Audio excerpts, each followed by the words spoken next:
Some of you might be knowing Neeraj already. Those who do not know, I would like to put some few words, and then I would ask him to introduce himself, as the tradition goes in IIBP. My name is Vijay Pandey, and on behalf of IIBP, I welcome you all to this fourth series. IIBP runs very unique series in which we invite only practitioners who have really done the work to talk about their work and share their experience.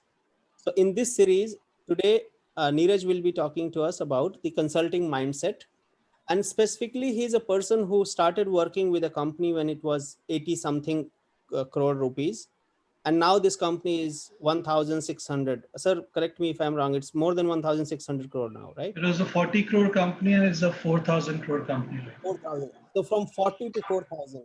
And he has accompanied the company in the total journey. He has been head of HR of the company while being the external person in the company, external consultant.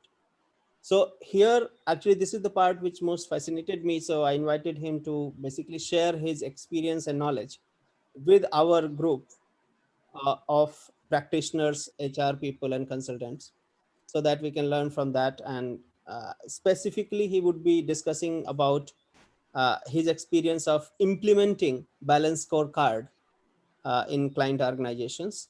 So over to Neeraj. Neeraj, I did not introduce you properly. I just introduced one part of it. If I start with Neeraj's introduction, it will take whole day. So I would request him to kind of do a small introduction, and let's start the session. Thank you.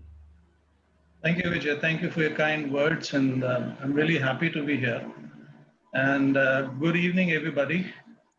Allow me to introduce myself. My name is Neeraj Agarwal.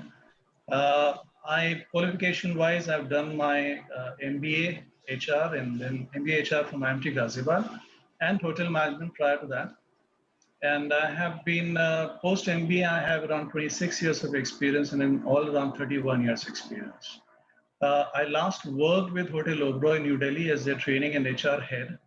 I left them in 2001. And since 2001, we are running our own HR consulting company, which is NAHRS, the NA Human Resource Solution Private Limited. Incidentally, the company that Vijay was talking about is one of the case studies that I will be discussing with you today.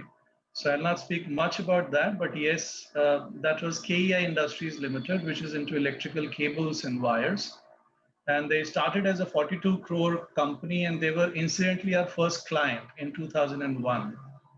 And I was, yes, the head HR there, though in the consulting capacity, and the entire HR across all locations was reporting into me, which was around 10 to 15 people, the hardcore HR people. And so there have been some success stories and some challenges in the process. So what I'm going to be talking to you today is about my experiences. So this is not from a book. This is not theory that I'm going to be talking about.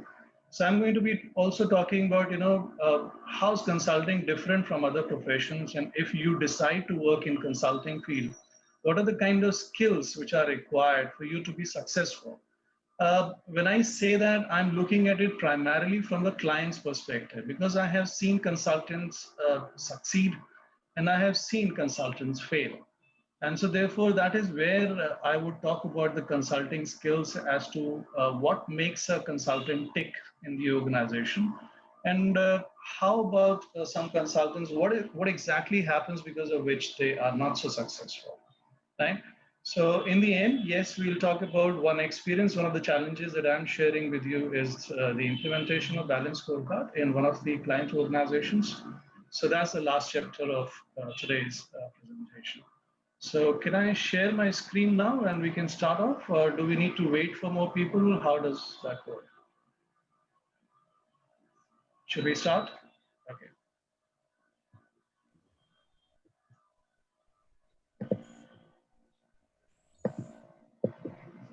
All right.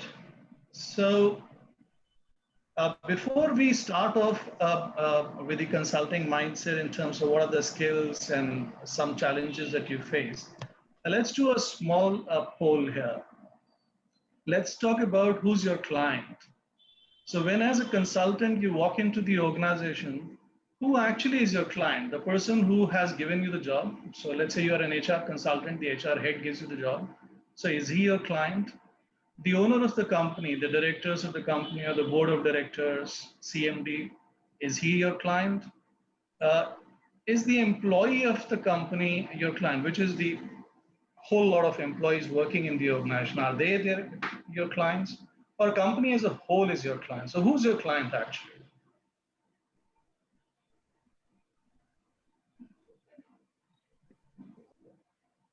We will So have this, time for 20 more seconds. right. Yeah, So make it fast. yeah, 15-second more. And there are no right or wrong answers. So the answer that I'm going to give you also is based on my perception.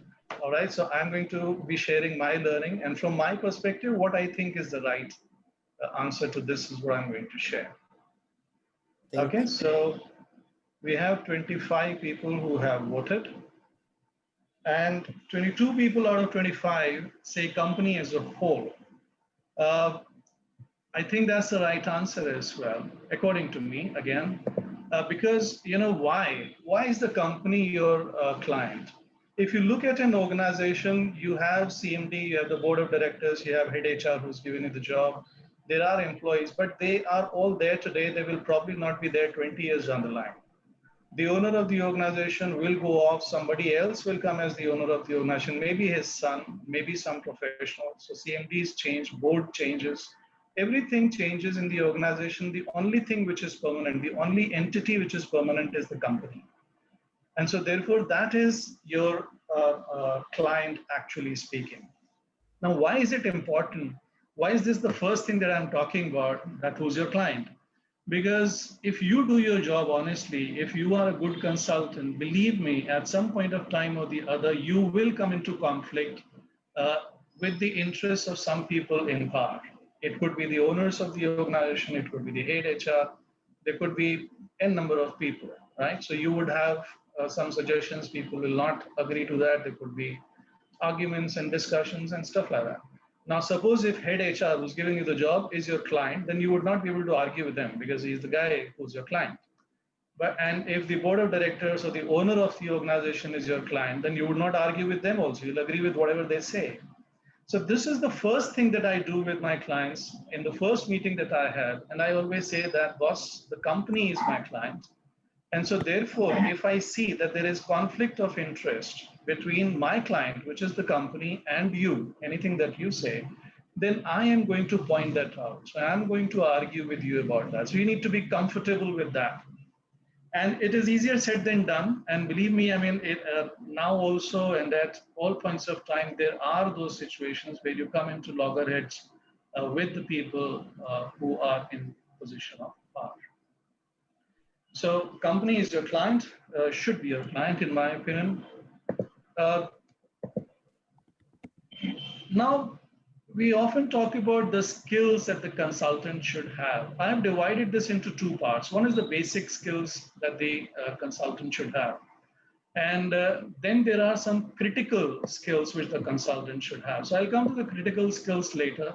Let me first share with you some of the basic skills which I think every consultant should have. Now, the first thing is good conceptual knowledge. Now, I have worked with a consulting company and I have seen consultants also. When a client hires you, he's hiring you for the knowledge, for the expertise that you have.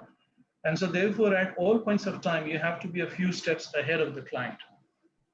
And therefore, it is important to keep learning as well. So, when we started off on our consulting assignment, we said that as a learning platform, we are going to learn one new thing every year, and we're going to put it into our service packet also and make money out of it as well. But we're going to learn one new thing every year, and we continue to do that even now. So that is how you are actually one step ahead of the clients. The second is implementing skills. And I know a lot of consultants who say that implementation is not their job because organization has its own internal problems. Why should I get into implementation? Big consultants, the big four consultants also don't get into the implementation bit. Nobody wants to dirty their hands actually. But I feel that writing beautiful reports which are lying in the cabinets and nobody's working on it makes no sense. So if you are doing something, if you're designing something, you better implement it as well. And as a practice, I mean, we do not say anything to our clients, something that we cannot do. So implementation of whatever you are conceptualizing is a very, very important issue as far as I'm concerned. Thirdly, collaboration with all job levels. Now, this is also very important to understand. When we work as consultants, for example, my main interaction is with the directors of the organization and people like that at the top management and some senior level people. However, it is important for me to have a rapport, not just with the directors and the owners of the organization, but with all levels of people. And I have seen consultants walking into organization and critically examining the team, like, this guy now is not good, that guy is not good. And when you do that, you lose the team there, and they also refuse to work with you. And then, there is always some kind of a competition which happens between the consultant and the employees there. And so therefore it is important to understand that yes, while the directors and all those people are important to have a rapport with, it's also important to have a rapport with the team which is there, which is going to work with you. Communicating clearly and empathetically. When you walk into an organization, typically as an HR consultant, people are people. Nobody is God out here. And so there would be good things in people and there would be bad things in people. We need to own up the good and the bad. Again, related to the first point, I've seen some HR consultants, they walk into the organization, very critical. Owners also will ask you about your opinion on people. How do you feel about this guy? How do you feel about that guy? Do you think this guy is competent? Do you think he can work in HR and stuff? The moment you start taking sides, that is where the problem actually comes in. And I have seen that, when we do work on these OD kind of assignments, in the first year, people think that you're actually a mouthpiece of the management. People look at you like that. And people would think, okay, if I share this with him, then he's going to talk to the owner of the organization and my boss will come to know and stuff like that. And it's very important and it takes some time to build that kind of a trust. They see that, when they speak to you, it is not going to the owner or not going to their seniors and stuff like that. So it takes time to build that kind of a trust.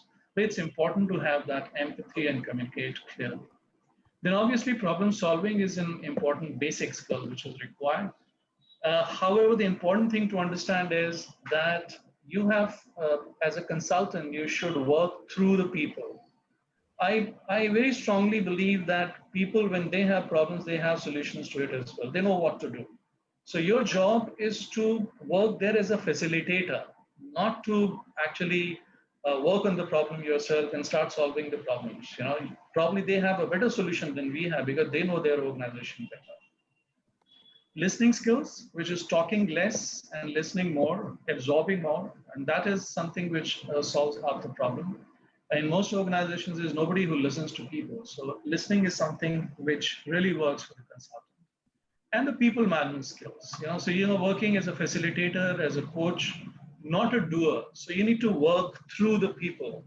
I'm repeating myself, but that is a very, very important thing. I have seen some consultants taking up the job of the HR department and stuff like that, even marketing consultants for that matter. That doesn't work in the long run. It's important that people do it and you help people in finding solutions on their own, so you need to work with people from that perspective. Like I said, there are some critical skills of the consultancy, according to me. The first thing there is the courage, which is doing the right things and fearlessly.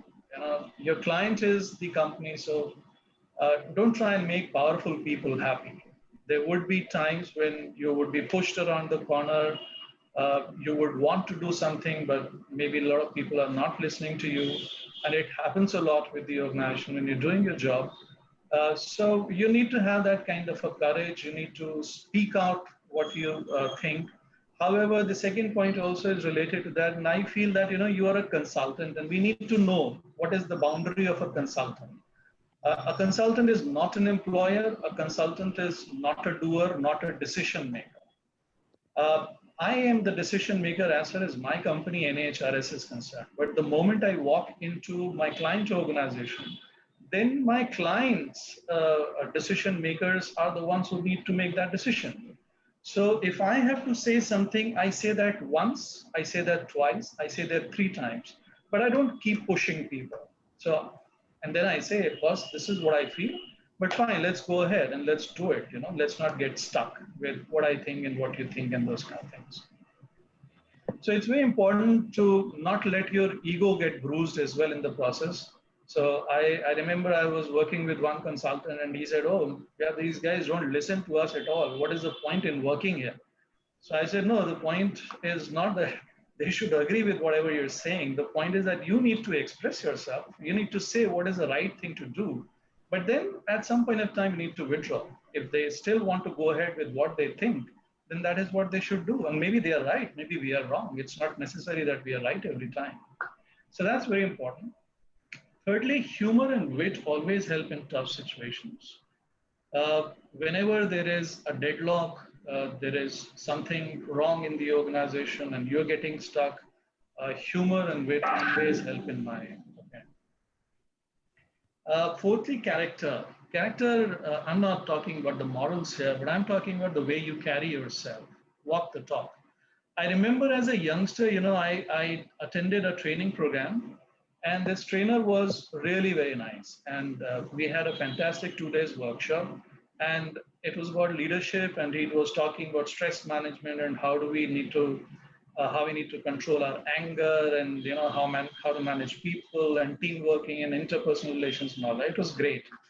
At the end of the second day, when I was walking into the parking lot towards my car, I saw this guy actually fighting with somebody else, and it was almost a fist fight. My trainer was talking about leadership and stress management and all those kind of things. He was almost into a fist fight with the other person, and why? Because his car brushed the trainer's car somewhere. Now, that for me, it broke that image. Of course, you can get angry at times and stuff like that, but that's what I say. When you're a consultant, when you're a trainer, you have to carry yourself in a way that you actually walk the talk. If you say something in the workshop, and if you're doing something else, if you are a consultant and you're suggesting something to the organization, but your actions are something different, then it doesn't work really. And lastly, creativity. So I personally believe that solutions in organizations are not straight-jacketed. So for example, it may look like an HR problem, but when you start working in an organization, there has to be an integrated approach. Maybe there is a problem with the finance or the operations or the sales or any other area. So a consultant is actually a difficult role to have, and so therefore, I always feel that it is important that you have some understanding, knowledge about not only your domain but other domains as well. So an HR consultant should know something about finance, about sales, about operations, manufacturing, and stuff like that. It's very important. If you don't do that, then you would only be having a myopic view of the entire problem scenario in your client organization. Okay, now this is another classical dilemma, and some people say that as far as consulting profession is concerned, introverts make better consultants because they listen better and talk less. Whereas some people say extroverts make better consultants because they reach out to the clients better and interact well. There are some people who also say introversion or extroversion has no bearing on you being a successful consultant. So let's have a small poll right now and see what people think. Is introversion or extroversion has any bearing on the success of a consultant, or it doesn't have?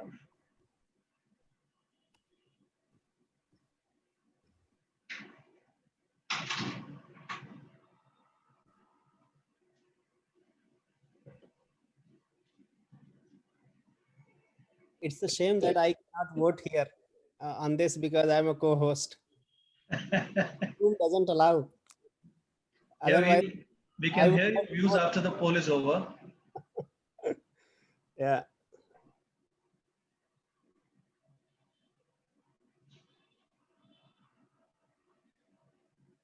All right, so let's make it fast. Yep. 13 seconds more. Out of 39 eligible people, 33 have already answered. 34, 35.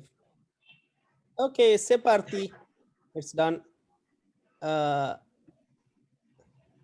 Okay, so let's hear Vijay's view before we get on to the poll part of it. He's a little itchy right now on that, so let's hear him. now, as per me, it doesn't matter whether you are extrovert or introvert in consulting. And I have Right. seen both good consultant. Like I see you as an introverted person and a very good consultant.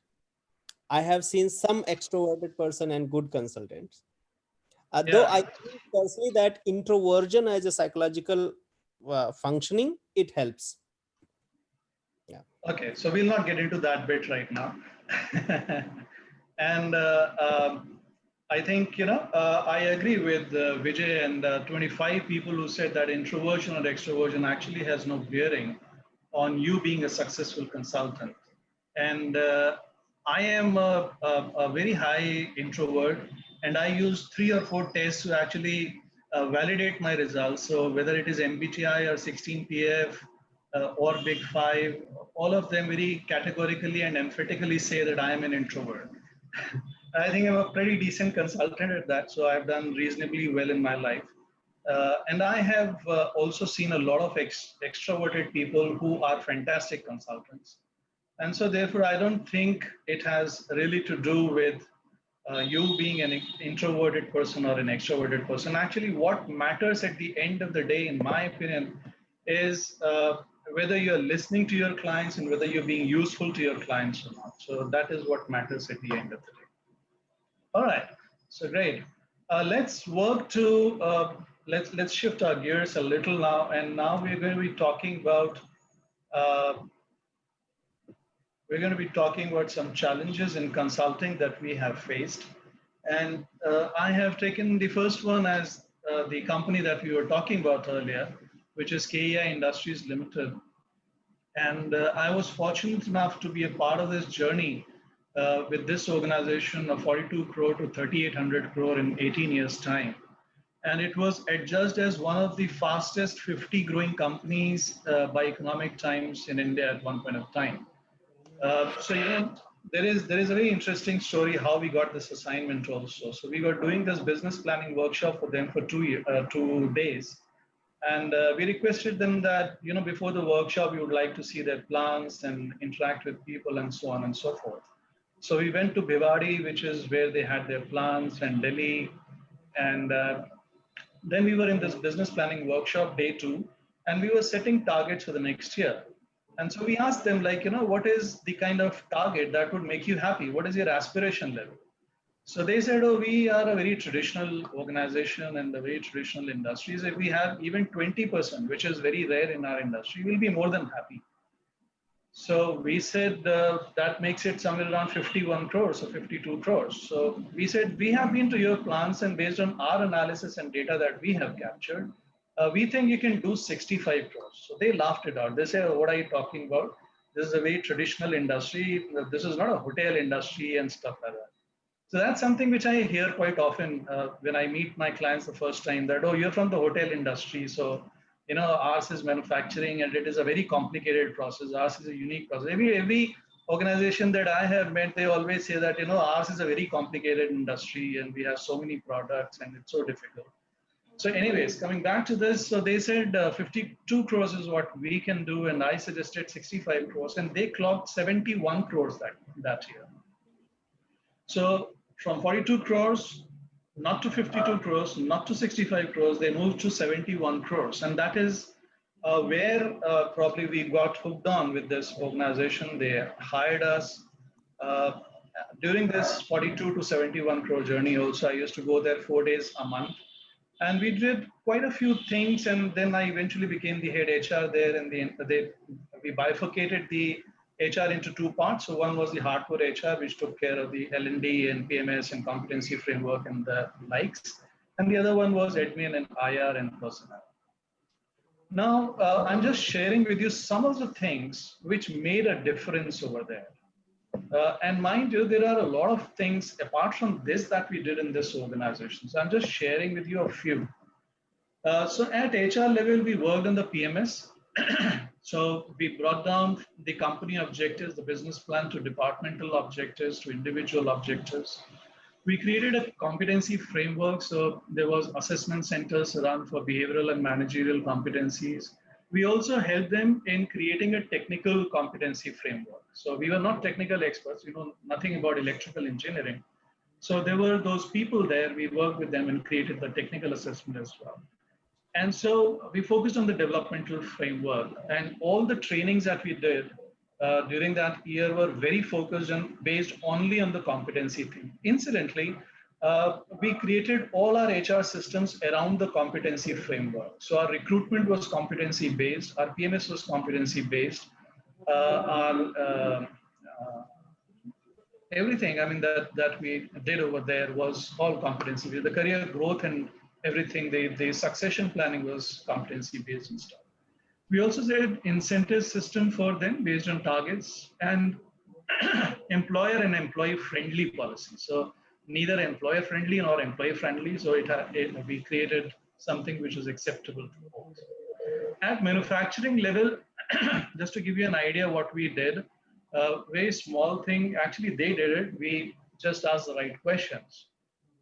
So for example, it's a cable industry. So when you have an order, you work on a machine, you have to clean the machine if you take the next order, and you have to set your machine for the next order, you know. So between one order and the next, there used to be around a 4-hour period of preparation. So what we did was we changed the production planning process, and we clubbed similar kind of orders together. So earlier they used to work on the FIFO thing, the first in, first out. So we said that we'll of course take care of the clients and stuff, but let's optimize our production. So we club the products which are similar to each other so that the production line keeps working for a longer period of time. So that is one thing. Which actually reduced the changeover time from 4 hours to somewhere around 45 minutes, if I'm not wrong. And machines used to run for longer hours, of course. So productivity suddenly shot up. Resolving worker issues through head of production there. Now, very important. And I'll give you a very simple and stupid example, you would say. But, you know, we used to interact with the workers also a lot. And in one of the meetings that we had, I asked them, like, you know, what are the concerns? What are the issues? We always used to talk about that. And they said that they have a cooler, a water cooler in the toilet. And some of them were Brahmins and those kind of people. And they said that, you know, when somebody goes to toilet and they're washing their hands next to the water cooler, we don't feel like drinking the same water. It's as simple as that. And they said, we had been talking to the people for 2 years and nobody is willing to do such a simple thing.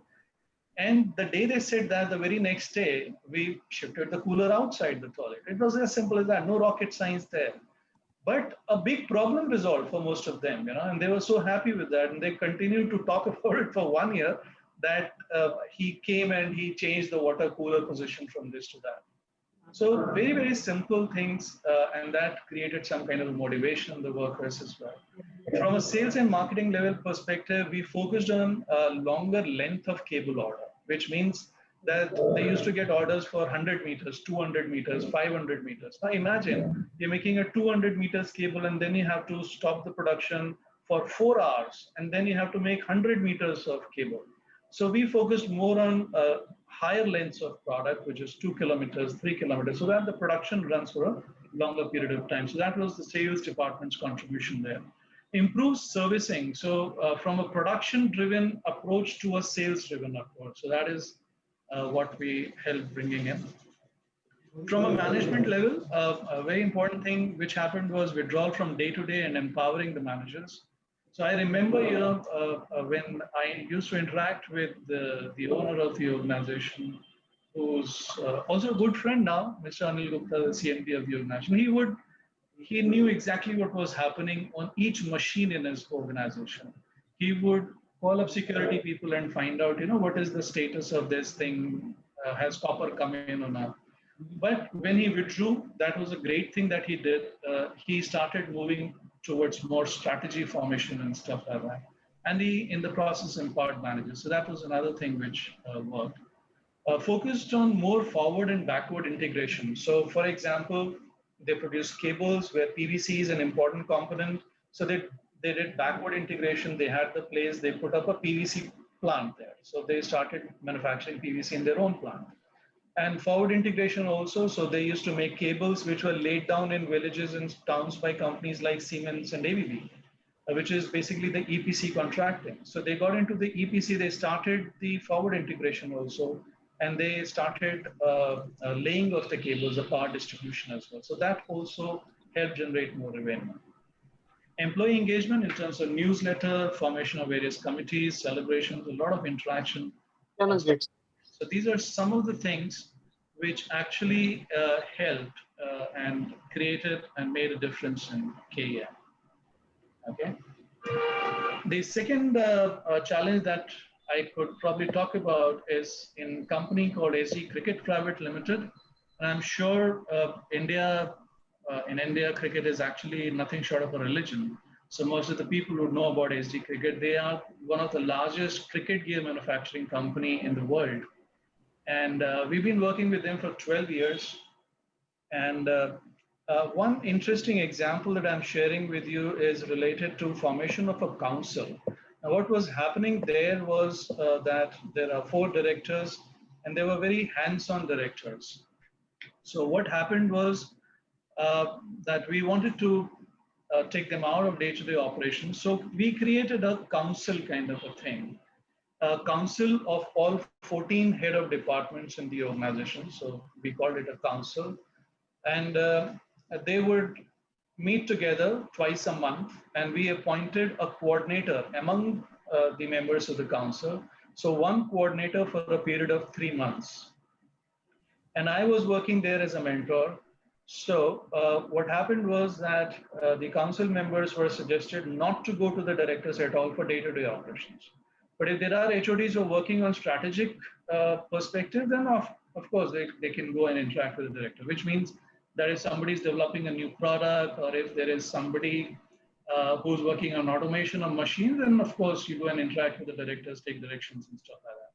But day-to-day operations, which was a large chunk of the entire time that people spent in the organization in terms of directors, was given to these council people.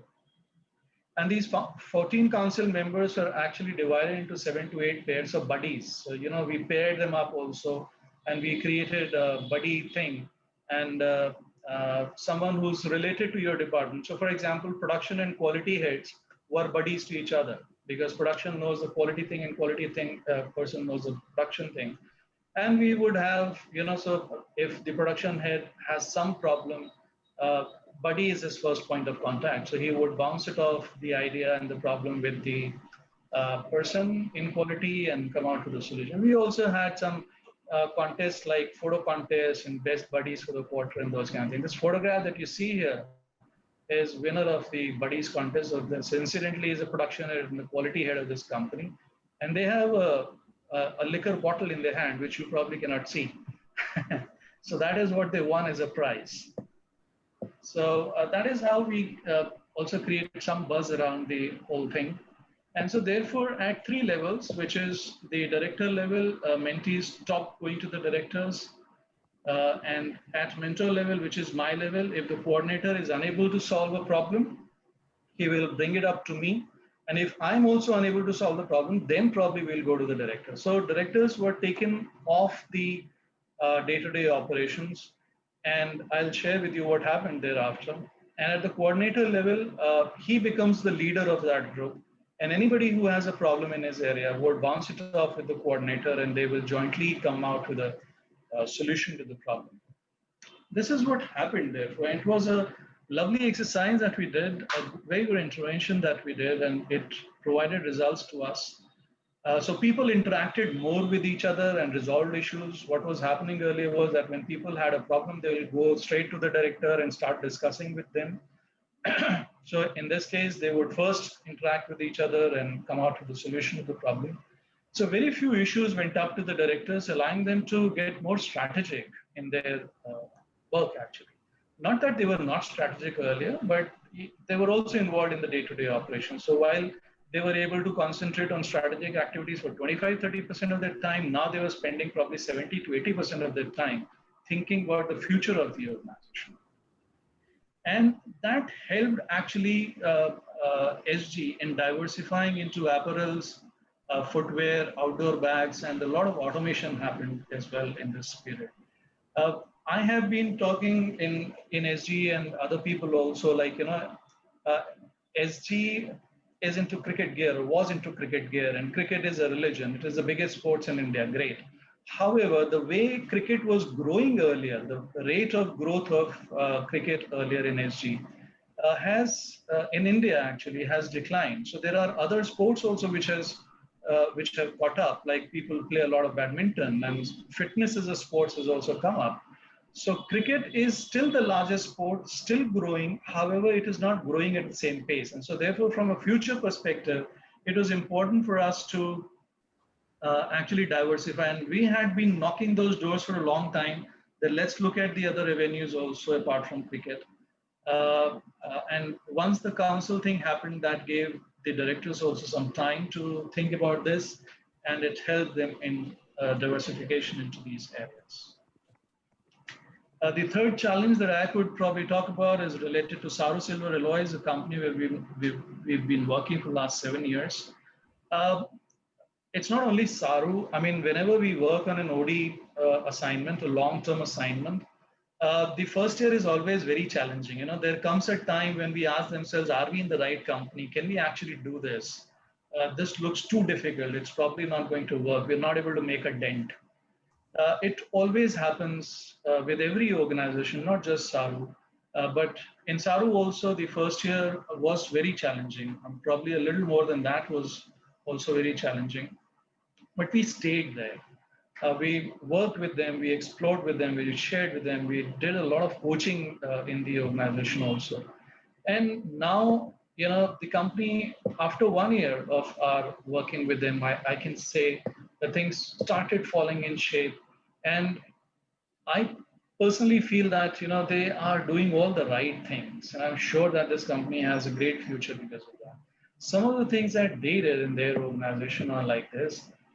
From a management perspective, and this actually happened. This may sound like a very holy statement to make, but it is actually true. A very high empowerment of people actually happened. The trust was there. It's principle centered leadership by director. Discussions are thought through and talked through. There are no unilateral decisions. The director would get everybody in, even when there are tough times like Corona and stuff. They will huddle in the conference room. They'll discuss what is the problem. They'll discuss the financial difficulties also. And that is how people became a part of the organization. When a leader becomes humble and shares his weaknesses, I think that is the defining moment for the leader. Then that is how the leader becomes a leader actually. Also started happening in terms of executive committee meeting where each person presented his accomplishments. In production, we broke it down to the most fine pieces. So there were 4 products, and we had youngsters who were made section in charges for those 4 products. And mind you, these guys were 2 years experience. But what we did with them in those 2 years was very nice. So we put them into one product, and after 6 months, we would transfer them from one product to second, and then second to third, and third to fourth. So in 2 years' time, they had spent 6 months in each of these products, and they knew exactly what was the production problems and what were the maintenance issues and quality issues, and how do we work around this and stuff. And it worked beautifully well. Something like youth committees, the latest buzzword that we hear in the corporate world these days. So we had these youngsters and we had these senior people, and we would get them together in executive committee meetings and stuff where these youngsters will give suggestions in terms of what can happen according to them. So at times they would come out of with something which is totally out of the box and stuff. Very high focus on quality and product knowledge. There is actually, and I've seen it many a times, if the product is not perfect, then it will not go to the client. Even if it is scrapped, even if there is a loss, that is fine. But the customer usually intentionally does not receive something which is low on quality. So very high focus on quality. They are also the market leaders in India as far as brazing industry is concerned, and have a lot of exports to do as well. In terms of sales, they started selling through product knowledge and USP, not through price. So it's not that, my product is cheaper than my competitor, so please buy from me. No. So that shift happened, and they started talking about the product. They said, why is my product better than my competitors? So they were talking about how you can use my product in your manufacturing setup, which was something very new, and that made the whole thing very interesting. That is the initiative by the director. So how my alloy being used by the manufacturer, and therefore are talking in that language. Also stop bothering about competition and getting more internally focused, which means that when we started off, it was like, oh, this guy is doing that, this competitor is doing that, and we said, okay, this is a lot of clutter. Actually, it doesn't take us anywhere, and now we are internally focused. So we have internal benchmarks. We are getting better each day as compared to the previous day, and that's what matters in the end. Competition is doing whatever they have to, and customer service is the most important thing. So customer problem, if there is a problem, then it's a big thing in Saru, and everybody gets together and they solve the problem and they get back to the customer and stuff like that. So those are some of the things that happened which made a big difference in these companies. They are on a path of geometric progression there. The fourth thing is the balance scorecard. This is the last segment that we talked of. So we have implemented balance scorecard in 4 places so far. And most of us would know that when we talk about the balance scorecard, it talks about 4 perspectives: financial perspective, customer, internal business perspective, and learning and development. Getting the data for balance scorecard is always a very tough thing to do. Uh, and the idea is not that, whatever thing is giving you data, you put it in balance scorecard. You need to do what is the right thing to have in balance scorecard. Even if the data is not available, you need to create systems around it so that you start getting data from now on, even if the historical data is not available. And balance scorecard has to be very simple for people to understand and get the data easily, and they should not struggle in finding for data. That is the biggest challenge. And I always say, whenever you start off with a balance scorecard, of course, it has to be top down, but do only the top management in the first year. If you can actually hit it off with the top management in the first year, rest is going to be a cakewalk. So take it stage by stage. Do not have balance scorecard for the whole organization in one go. Junior people do not need a balance scorecard, right? So, but for some of us who may not be very well versed with balanced scorecard, so it's basically a strategic initiative which starts with identifying what is your vision, what is your mission, what is your strategy, and then coming down to some performance-driven activities. There are measurements for each of this, and then this gets distributed into the teams and individuals as their targets. Now, what I'm doing is I'm sharing this balance scorecard of the CMD, the topmost person of an organization, which is a 4,000 crore company in terms of Indian rupees. So like I said, we started off with the vision part of it, and I'm just going to quickly take you through this, and I know that we are short on time today. So maybe we can elaborate on this at some later point of time. So we started off with vision, and then we went down to defining the mission part of it in terms of, so we want to be, let's say, a $1 billion company by the close of 2021-22. So how are we going to get there? So year-wise, the target part of it, branding, resource competence, R&D, this, that, and the other. And then what are the strategies? Strategies in these 4 perspectives. So in terms of finance, I want to be debt-free in the next 5 years. I need to increase my return on capital employed and return on investment. Increase internal generation of funds, so no borrowing from the bank. In terms of customer, increase brand recognition, increase customer approvals, regular orders, increase in sales per customer. In terms of internal business perspective, they had implemented ERP. So how's that going to work? So work around ERP, make it stronger and use it in all departments possible, increase the capacity utilization, new product development, build competencies of people in learning and development, and those kind of things.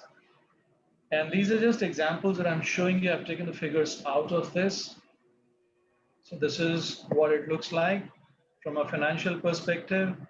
So increase of net income, so achieve target turnover. This is for 1 year. the balance scorecard for the CMD. Debt-free company by 2022, so X amount of net profit, top and bottom lines for 5 years and stick to same. Freeze investment, then increase internal accruals, reduction of the raw material costs, the scrap percentage, fixing of margins that will not work below this margin, freezing of manpower recruitment on a standard based on vision and strategy, inventory cost, and so on and so forth. If we talk about the customer perspective, increasing of brand recognition in some markets that the company was operating on. So spending of X amount on brand promotion. Now that's also very important to have. You cannot advertise 1 year and then forget the next year. Then there's not going to be enough brand recall. So survey on brand recall should reflect X% increase, amount of turnover from the new dealers, sales increase analysis, approvals in the market, and increased sales per customer. Internal business process, end-to-end information availability on systems. So there's one ERP, you need to generate everything through that ERP. They were finding it a little challenging to implement it in production, but they finally did it. So that was good. All MI has to be generated only through ERP. So it's not like different people coming out with different reports. So there's one system and which gives you everything. Standardized costing and enforce control measures. So they bought a software which was for designing and costing, and they sent it across the organization. They had offices in 22 cities in India and regional offices in Mumbai, Kolkata, Bangalore, and Delhi. So everybody used the same software. It was a total standardization which happened. Developing new products and increasing capacity utilization. So 90% was the target for capacity utilization at any given point of time, and improving the machine capacities and stuff. And lastly, the learning and development part, which is building the competencies of people, employee productivity and stuff like that, employee satisfaction, motivation, how many man days of training and stuff like that. They had something like a coffee with CMD there. And so resolving of issues which are coming out of coffee with CMD. So yeah, they have to continuously work on that as well. So that was another thing which we did. So that was the balance scorecard, and it is running effectively. Like I said earlier, also balance scorecard is not something that you would want to do for all the people in the organization. This is a thing which improves the productivity in an organization, and it is always a top-down approach, and you must have to start with the top management first. Do just the top management in your organization, just 4, 5, 6 people. That's good enough, because if you control that, controlling the rest of the organization is very, very easy. Next year, take it to the senior management, and thereafter, if you want, take it to the middle managers, but never to the junior managers and stuff. For junior managers, your KRAs and KPIs would suffice. So that is about it. My presentation, I hope, Vijay, I didn't take much time here. So I will stop the sharing part of it here. Thank you, sir. Actually, you took just 2 minutes extra, which is pretty normal in today's these days. Okay. And it's amazing. I became nostalgic when we were talking about KEI, because I was, like, for the audience, I was involved in the competency project in the KEI.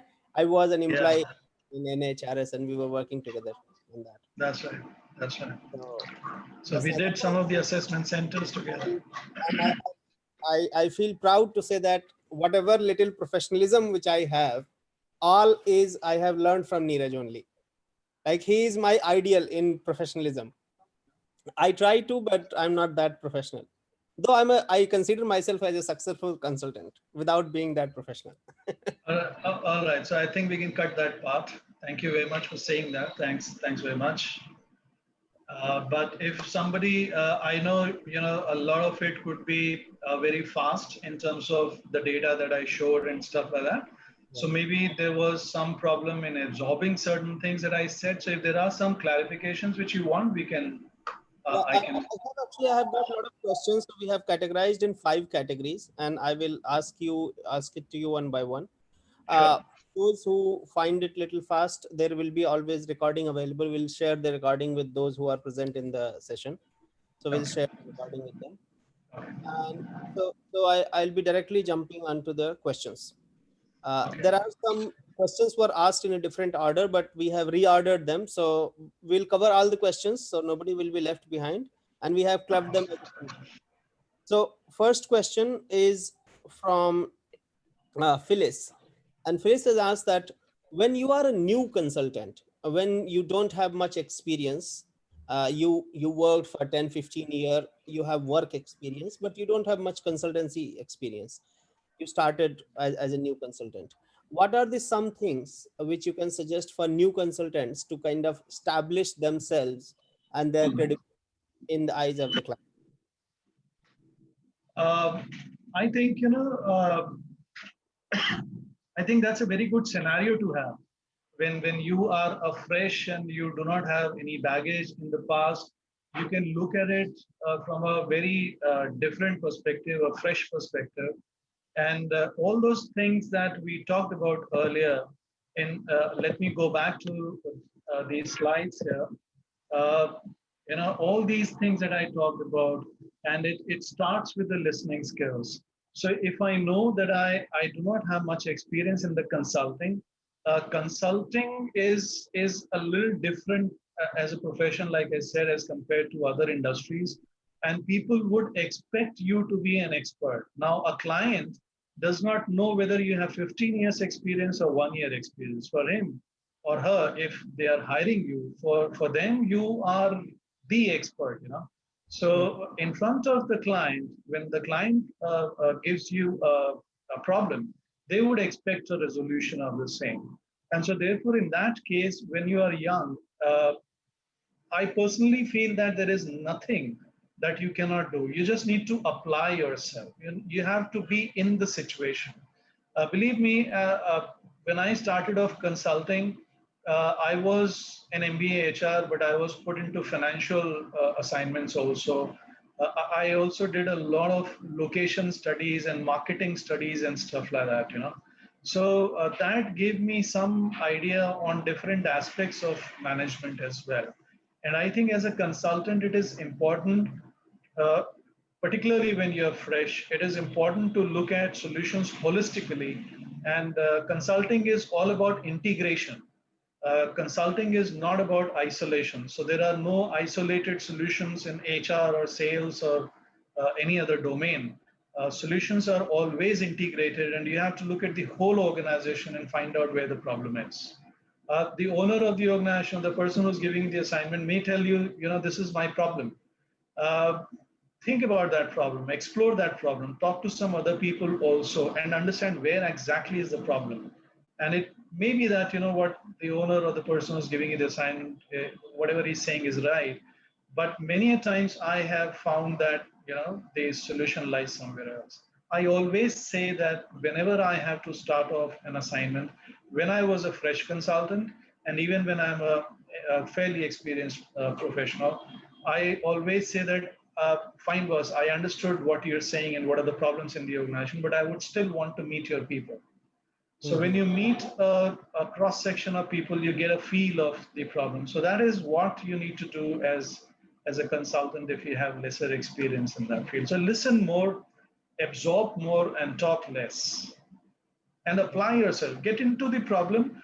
Do not feel threatened by anything that, I used to be threatened initially. I don't know. I used to think that I'm very poor in finance. I don't know much about finance.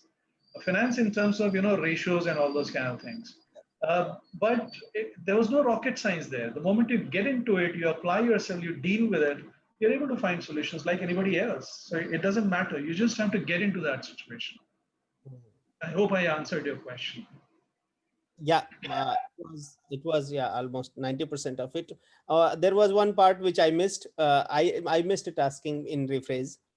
She also wants to know. He also wants to know how do you brand yourself when you are a fresher in the consulting world? That is a wrong person to ask that question. Actually, I don't know, I have never done my branding at all, never for my company. I think it should be done. But I have never done that. In fact, I have been active on LinkedIn only for the last 6 or 8 months. When I realized that if I don't do that, then I'm going to be, you know, uh, like dinosaur. I mean, totally extinct. So I had to do that. But okay, if I were to do that, and if I could suggest some things to you, you first need a website. You know, that is a very important thing, in my opinion, for any client to approach you. Or for example, if I have to search somebody, I always do a Google search and it takes me to the website of the company that I'm interacting with. So you must have a website, even if you are a fresh consultant. And then the kind of budget that you have, you could do some SEOs and those kind of things with the kind of work that you do, which is search engine optimization with some keywords. So suppose you are only in the L&D field, then you do some kind of SEO for the L&D perspective. If you are in OD, then related to that. So website is a must. That's the start, I would say. That is where you take it from. And without a website, so for example, if somebody sends me a mail, and you should have a professional mail ID. So when I get a mail like Neeraj at gmail.com, and there is no website there, then I know that this guy is probably either not serious about his work, or he's not done enough there to showcase himself. Yeah. And so therefore you must have a professional mail ID. So Neeraj at nhrs.in is fine. And you must have a website. And if the budget allows, do some SEO kind of a thing and be active on LinkedIn. LinkedIn may not give you an assignment, but it increases your reach. And this is a professional networking site. So it does give you a very good reach, and you can uh, come in contact with a lot of people, which is difficult to get otherwise. Mhm. Yeah, I totally second to that. Have a proper professional presence, Yeah. your site as well as LinkedIn. And I have recently I helped basically some budding entrepreneur and consultants, all like to be exact 11 of them, and the change was remarkable. Like now they are not kind of looking for work, but they are actually doing the work. So this is great. Um, uh, And it, if I could, I, can I sure. add one more thing, Vijay here? That you do branding and everything, but I think the most important thing is that your client has to be satisfied. And, for example, I talked about KEI. We worked there for 16, 17 years. We are working with SD for 12 years. We're working with Saru for 7 years. We're working with Spectrum Dyes and Chemicals for 12 years. So there are a lot of companies, and consultants usually don't work for that long a period. They work for 1 year or 2 years. So if Yep. you do a good job, if you're continuously value adding to the client would also not let you go. So that is the most important thing. And then the client refers you to the other clients as well. And that's the best part of it, because your selling has been done by your client actually. Yep. True. True. Yeah. So just for the audience, we would be having, because I received a lot of requests on the balance scorecard. So we will be having another session with Neeraj specifically focused on balance scorecard. So just a side note.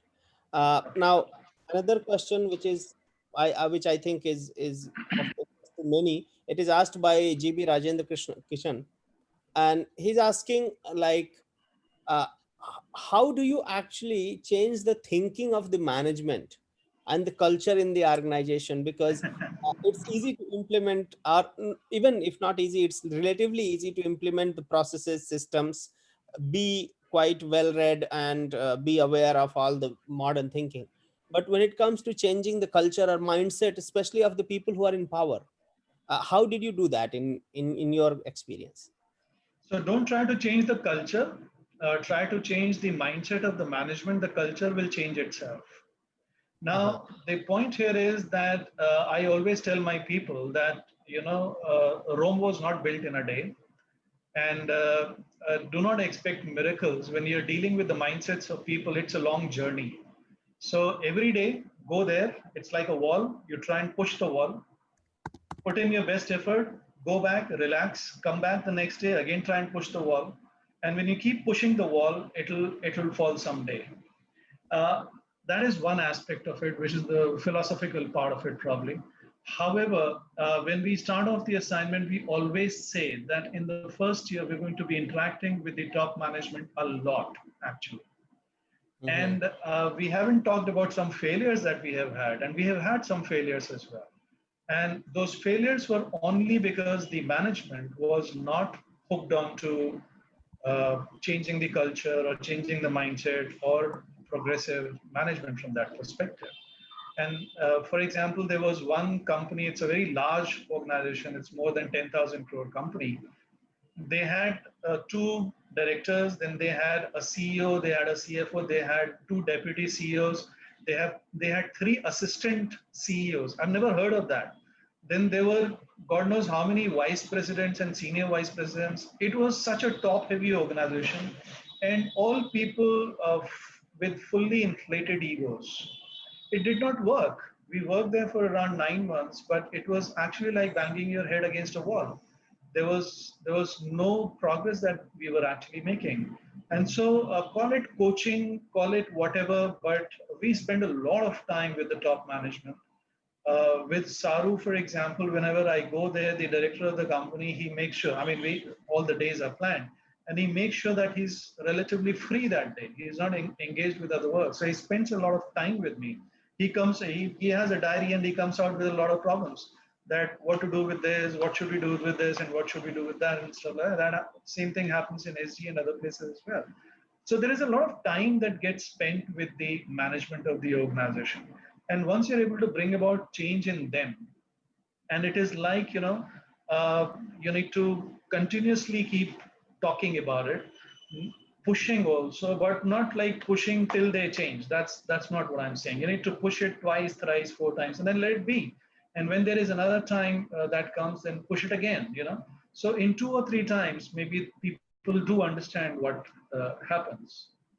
And I remember, there was a client of ours, they hired us as a consultant, and I was also coaching in the same organization. And there was the first thing that the owner of the organization said was that this guy who was the most senior person in the organization, I want him out of the system. I don't want him in the system. So your first job is to get him out of the system. So I said, if you're hiring me to fire people, that's not what I do.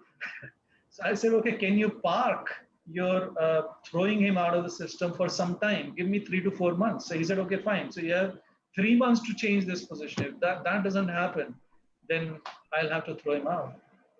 3 months, we worked with this guy. We spent a lot of time with him. He was unhappy. He had a heart attack. He attributed his heart attack to the owner of the organization, saying there's no work-life balance, and I'm always in the phone call, and because of that, I had a heart attack. The Lala gave me heart attack and stuff like that. And it was a very difficult scenario. But in 3 months' time, this guy changed around. He became better. And in 6 months, he got a promotion from the same owner of the organization. And in 1 year's time, this owner was saying that this is the best guy that I have. And ye na ho to main kya karunga? If this guy is not there, what do I do? So that is how it happens, but it takes time. It's like, doing the right things religiously and keep pushing it every now and then. And that change will happen. It happens. It always happens. Uh-huh. Thank you.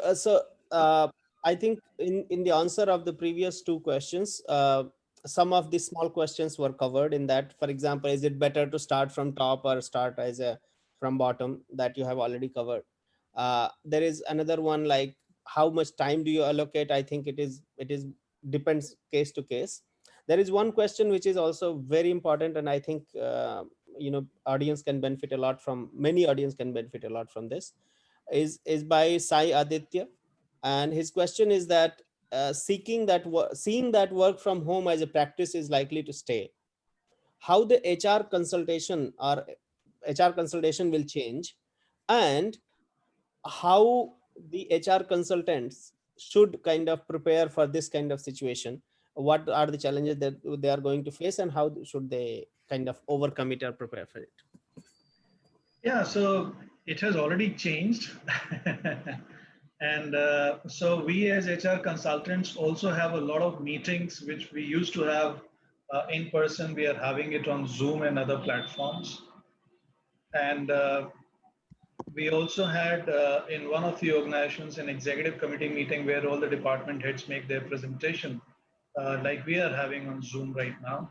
So yeah, I mean the HR consultants have to get comfortable with the fact that it may not be as easy and as smooth to travel to a client's place and use the online networking thing to do their meetings and do the performance evaluations and stuff like that. So we are now getting into the completion of 6 months of this financial year. We're going to do PMS cycle for some of the clients, and that's all going to be online. So you have to get geared up to that.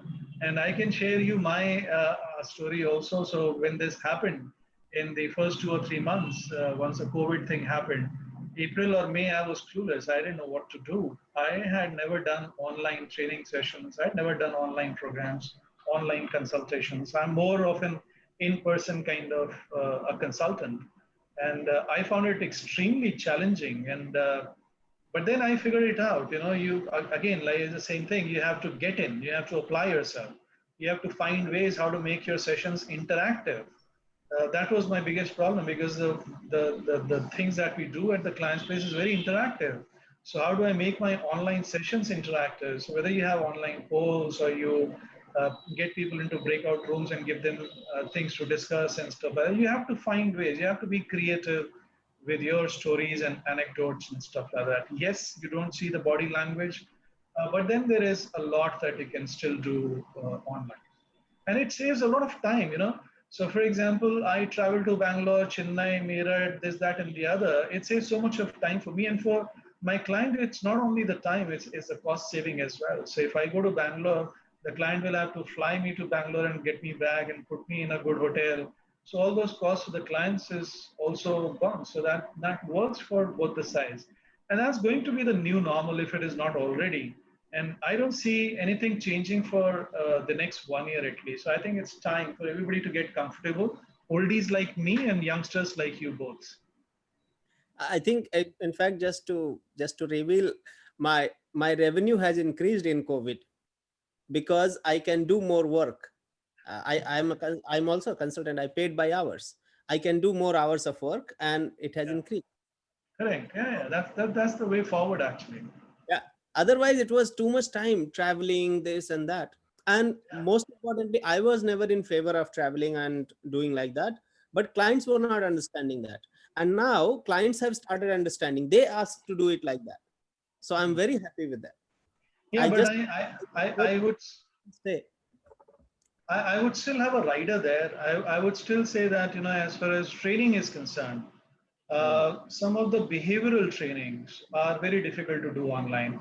I'm still not comfortable doing that. So there are if certain somebody, yeah, if psychological somebody asks me to do a change management or a leadership workshop online, that's a very difficult thing to do because now I need to see the body language and stuff like that. mm, But there are technical things. So if like recently I did a workshop on balanced scorecard, HRD audit, job evaluation, and the likes, they are easy to do. These are technical programs. Is absolutely no problem doing that. mm. Yeah, Right. the psychological process related stuff, it is difficult, like creating the bonding in team. That's difficult. Yeah. Create leadership training, change management, OD Right. related, that are difficult. Right. Okay, we have well crossed the time, so I will just ask the last question. Sure. uh, and I'm asking this simply because it is by Ashish. If I don't ask, he will be angry on me that you asked everybody else's question, why did not. Can you suggest some technique to deal with top management who only think of changing and bringing professional culture, but unfortunately, the people who are aiming has worked in promoter-driven company? So, what are your suggestions on which HR makes a strategy to align and change the mindset? If I understand the question correctly, the answer to this in my mind is fairly simple. Uh, and I would say not only from an owner-driven organization, even professional organizations. Why do people give consultants a job? Because they want some change to happen. They want some processes to be implemented and stuff like that. And so, therefore, as consultants, probably it is important to talk their language. So, I have seen, you know, if you go to the owner of the organization and say, I want to do leadership training because it's going to be very beneficial for the people and stuff like that, and they would learn a lot. he would say, I'm not interested. Yeah, why should I? I mean, how am I bothered that my people will learn leadership traits and you will do some psychometric tests and you will do some activities and stuff like that? How does it help? It doesn't help. So there, And do leadership somewhere else. yeah, so therefore it is important for us to talk in a language that is the owner's language. And I think that is the right language to speak as well. So I would rather, if you talk in terms of how does it improve your revenue, how does it impact your bottom line, how does it improve the brand image of your product and stuff like that, that's the language the owner understands. And if the consultant talks in this language, I am sure, I'm 100% sure the owner will understand. So if you can make him understand that by doing this leadership training, how would it impact the revenue of the organization? A lot of HR people, I see they struggle in quantifying the impact of training and impact of a lot of interventions that they do. They say, oh, this is all qualitative. Everything is quantitative and qualitative both. If you apply yourself, you can find some measures by way of which you can say that, by doing this, this is the impact on the bottom line. This is how this guy who's not a leader, he can do this, and this, because of which your revenue would increase. Mostly what happens is when I interact with the HR people in different organizations, people come to me and say, we want to do a leadership program. And if I ask them, why do you want to do a leadership program? They usually come out with very lame and very standard, typical responses, because they are not great leaders. They are managers, but not leaders, and typical things like that. They don't know why they want a particular program. So they have been asked by maybe the top management or somebody to do a leadership workshop, and so therefore they are talking about it. So the organizations themselves are not very clear. And with that perspective, if HR consultant or the HR people in the organization go to the owner and say, let's do this, they will not understand. So as HR consultant, for me, it is important to talk the business language. And I am convinced that that is how it should be. So if my client gets benefited, why would he not do what I'm asking him to do?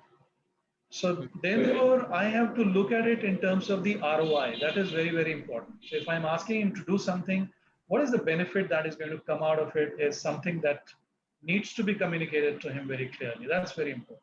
And I think, in my opinion, that has always worked, whether it is KEI, whether it is SG, whether it is SARU. So we talk in that language. So as an owner, I'm not interested in development of my people, just like development of my people. What am I going to get out of it?